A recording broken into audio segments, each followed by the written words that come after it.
Dari kota Ambon kita ke Maluku Tengah, Tribuners, Spanyol tumbangkan Belgia, konvoi kemenangan pendukung pecah, sepinya jalanan kota Masohi.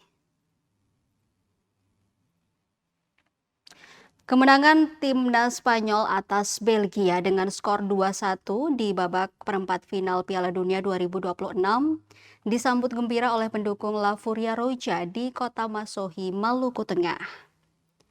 Laga Spanyol versus Belgia yang disiarkan pada Sabtu 11 Juli 2026 dini hari berhasil menyedot perhatian ratusan pendukung.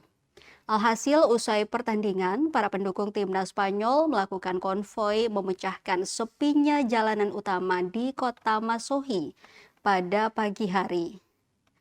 Pendukung menggunakan kendaraan roda 2 hingga roda 4, konvoi mengitari kota Masohi. Bendera Spanyol berbagai ukuran turut meramaikan konvoi. Bunyi klakson kendaraan tak terhindari sepanjang jalan. Walau berlangsung kurang dari 1 jam, personel kepolisian nampak sigap menjaga tertibnya lalu lintas di kota Masohi. Kemenangan timnas Spanyol ini sebagai langkah pasti La Furia Roja mengamankan posisi di laga semifinal Piala Dunia 2026. Hal itu juga telah diprediksi oleh pendukung La Furia Roja, Yosi. Ia optimis dan memastikan kemenangan berada di pihak timnas Spanyol. Menurutnya, permainan Spanyol berbeda dengan lainnya, di mana akan menang di waktu normal tanpa extra time. Ekspresi kemenangan oleh para pendukung menandai sportivitas yang tinggi dan kecintaan masyarakat Maluku Tengah, khususnya di kota Masohi, terhadap dunia sepak bola.